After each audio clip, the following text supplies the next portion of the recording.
Pemirsa Hidup Sehat, belakangan jagat maya begitu santer berita tentang kasus penipuan yang dilakukan oleh Olivia Natania atau Oi terhadap 225 orang dengan total kerugian 9,7 miliar rupiah. Kabarnya ini bukan kali pertama putri sulung Nia Daniati, penyanyi lawas kondang tanah air ini terjerat hal serupa. Beberapa tahun lalu kasus penipuan dan penggelapan dana pun pernah terjadi. Nah, meski telah berkali-kali menyandang status tersangka, mengapa ya Oi tak pernah jera?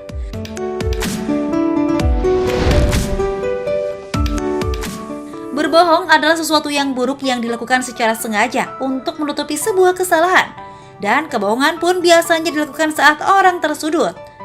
Bohong bisa terkesan remeh, namun bahayanya berbohong maupun menipu bisa menjadi candu dan menjadi biasa seperti yang terjadi pada kasus Oi.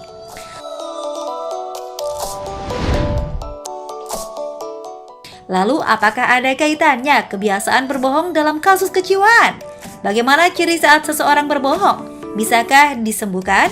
Hidup Sehat akan mengupasnya untuk Anda sesaat lagi.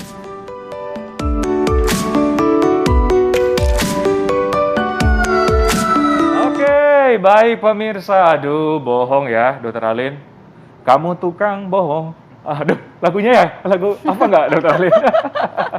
Okay. Nah, biasanya nih kalau misalnya ada teman berbohong gitu ya, terus ketahuan, aduh keselnya minta ampun pasti kita ya kan. Kamu tukang bohong. Gitu ya. Nah, Okay. tapi ini kalau misalnya berbohongnya sampai ke menipu gitu ya, sampai ke merugikan orang lain, menyebabkan gangguan gitu ya kepada orang lain, kepada keluarganya, pada teman-temannya, apakah itu merupakan penyakit kejiwaan? Benar. Saat ini sudah bersama Dr. Lahargo, spesialis kejiwaan. Kesehatan jiwa. Kesehatan jiwa. Oke. Ada fakta mitos yang pertama, dokter. Yes. Kita langsung aja ya. Berbohong atau menipu orang lain jika dilakukan terus-menerus dapat menyebabkan gangguan kejiwaan.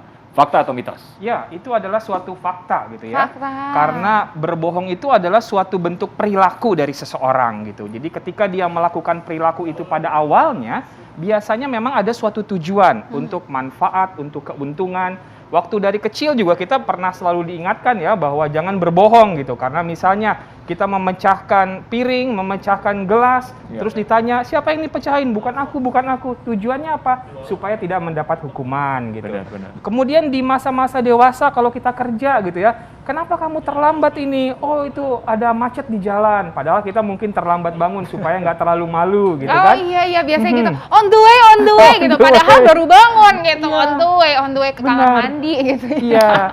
Jadi sebenarnya suatu perilaku berbohong itu tujuannya satu tadi untuk self defense kita gitu ya, agar kita nggak terlalu malu atau menghindari suatu hukuman. Tetapi ketika kemudian perilaku berbohong ini dilakukan berulang-ulang, itu menjadi suatu value, suatu nilai hidup dari orang tersebut.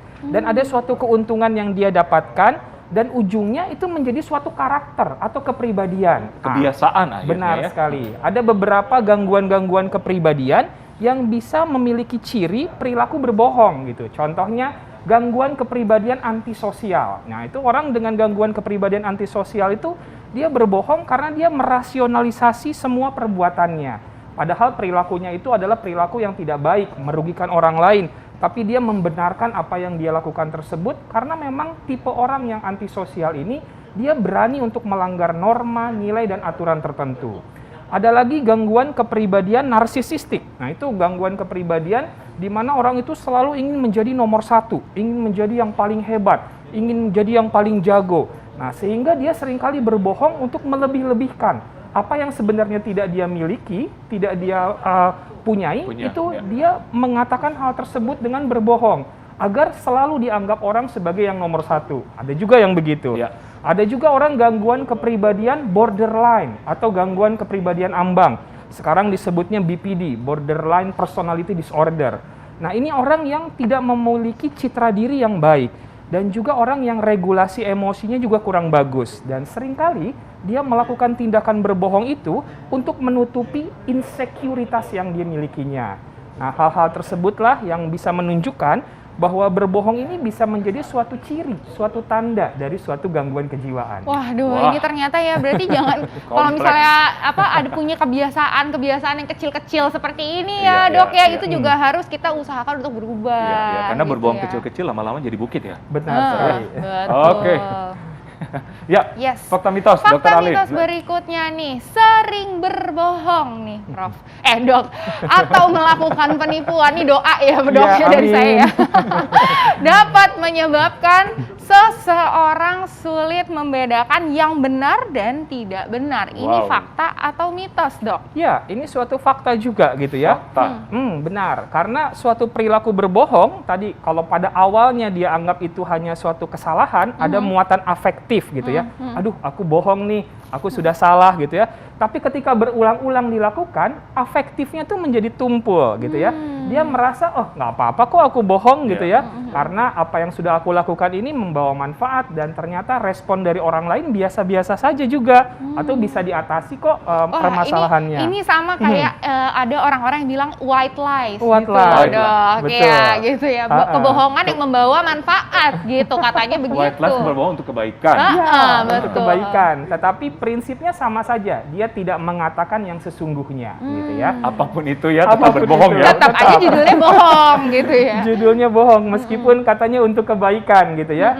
Dan kalau itu dilakukan berulang-ulang, kembali tadi dia akan menjadi suatu nilai hidup, value yang akan melekat dengan erat. Dan di situ ada muatan kognitif yang berperan. Muatan kognitif itu cara berpikirnya dia. Oke, berarti kalau aku ingin mendapatkan sesuatu, berbohong ini adalah cara yang paling baik yang bisa aku lakukan. Sehingga aku bisa mendapatkan apa yang aku inginkan ini. Dan itu menjadi gaya hidup, lifestyle pada akhirnya, dan membentuk suatu kepribadian dari seseorang ini. Nah, itulah yang tadi.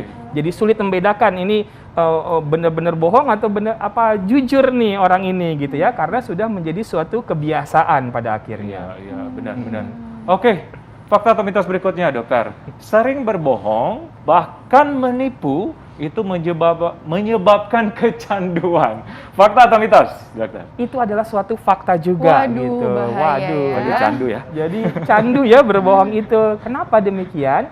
Karena ketika seseorang itu berbohong dan dia mendapatkan keuntungan, ada zat kimia di otak yang namanya dopamin, neurotransmitter, itu berlebihan jumlahnya.